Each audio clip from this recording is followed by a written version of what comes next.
घरे गोटे कप बेसन पाखरे 15 मिनिट थिले एही भिडियोटी को संपूर्ण देखंतु। जल्दी जल्दी आज गोटे बहुत ही बढ़िया जलखियाटे बनैबा। नमस्कार, मु ज्योति स्वागत करछि आपण समस्त को ज्योतिष खाना पीना रे। एही जलखियाटी को ढोकला कहंती, जोटा ओडिसा बाहर बहुत पॉपुलर। आज ठारू आपण को घरे भी ये बनी जिवो बहुत झटपट से। चलंतु रेसिपी आरंभ करिबा। इटी गोटे ग्राइंडर जार आमे नहीं जिबा और सेथिरे सब जिंस को आमे ग्राइंड करके बहुत जल्दी जल्दी रेसिपीटी को तैयारी करनबा। एटी मु 3 चम्मच नहीं जाइछि चीनी, छोट चम्मच रे 3 चम्मच नहींछि। गोटे कंचा लंका और टिके ना को अदा को एमती काटी के नहीं जाइथिली। गोटे इंच रु कम अदा अछि एटा। तादरे पकई देबा आमे स्वाद अनुसार लूण, अध छोट चम्मच रे भी कम लूण देइछि। आ 2 पिंच हाथ रे आमे नहीं जिबा हेंगु। अधिक हेंगु दबानी, बहुत अधिक वासना आसीबो एथिरु। 2 पिंच मात्र पकेबा। और ये दे दूची मेन इनग्रेडिएंट जोटा होची साइट्रिक एसिड। साइट्रिक एसिड देखिकी डरी जातुनी। आ बदल रे आपण लेंबूर रस भी यूज करि परिबे। आपण 2 टेबल स्पून बा 2 बड़ चम्मच लेंबू रस यूज करि परिबे। किंतु लेंबू रसटा को एठी नुहे आमे परे पकेबा। मार्केट रे सब बेले साइट्रिक एसिड ही यूज करा जाय थाए।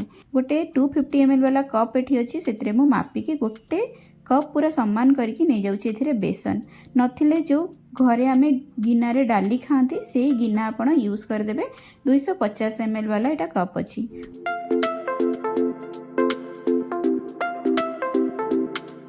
गोटे पिंच भले आमे एथिरे हळदी दे देबा। आ गोटे बड़ चम्मच दे दोची तेल। मु एठी टेबल स्पून और टी स्पून यूज करछि, किंतु घरे भी छोट चम्मच और बड़ चम्मच थाए तो मु से बड़ चम्मच रे गोटे चम्मच तेल दे देली। आ से जो कप रे आमे बेसन नैथिले सेही कप रे एठी गोटे कप पानी नैछि, किंतु गोटे कप लागिबनी। एठी देखंतु 3/4 कप पानी देकी मु आ टिके बळै नेली। एबे आमे आको पूरा पॉलिश करके ग्राइंड करनबा, ब्लेंड करनबा, एकदम जेमती स्मूथ बैटरटा हमको मिलिबो।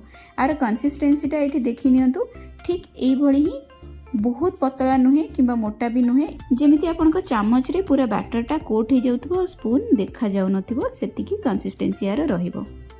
एबे जोथरे स्टीम करिबा ताकू आमे रेडी करनबा। मु आज इडली छांच रे आकू बनौची। आपण चाहिले प्लेट रे रखिकी बा थाली रे रखिकी तळे पानी देकी भी स्टीम कर देई पारिबे। पूरा एटा रेडी हे सारला परे ही आमे बैटर रे खाइबा सोडा और लेंबू रस जदी दउचंती एठी दे देबे। मेटी खाइबा सोडा अधो छोट चम्मच रु भी कम 1/4 टीस्पून पकईछि एथिरे। जदि लेंबू रस पकाउछंती एठी पकई देबे 2 बड़ चम्मच। देखंतु एमती धीरे धीरे आकु 15 रु 20 सेकंड गोटिए डायरेक्शन रे बुलेई देले एमती फेण फेण हेकी पूरा एटा हेई जिवो, एकदम फुली जिवो। एई भଳି ही हमको बैटरटा हबा दरकार। एई भଳି बैटर हेले ढोकला आपनकर पूरा जालीदार हबो, एकदम स्पंजी। ता भीतर को जेतले आमे पानीटा भी दबा, पूरा चीनी पानीटा ता भीतर को जिवो। बिल्कुल आपण जानि परिबेनी घरे तयारी हिचिबा मार्केट रो किनि के आनिचंती। एठी जेतले इडली स्टीमर रे पूरा गरम धुआं आसी जिवो, पानी जेतले फुटिबा स्टार्ट करबो, तापरे आमे आकू रखिकी घोड़े की 12 रु 15 मिनिट भितर आकू आमे स्टीम करनबा। मु 12 मिनिट स्टीम करथिली। जदि छांच बड़ हेइथिबो, इडली रो साइज बड़ बड़ हेइथिबो, आपण 15 मिनिट स्टीम करनबे। एठी देखंतु पूरा रेडी हे जैछि, एकदम स्पंजी बनछि इडलीटी बा ढोकलाटी। ढोकला इडली भी कहि परिबे आपण आकू काढी की 5 मिनिट खंडे आपण ठंडा करि नेबे। टिके ठंडा हेकी जेमती एटा उठी आसीबो। पूरा गरम गरम जदि खोलिबे एटा भांगी जिबार भी चांस अछि। एडी देखिकी जानी पारथिबे कि एटा केते स्पंजी बनिछि आ केते सुंदर जाली भी एथिरे आसीछि।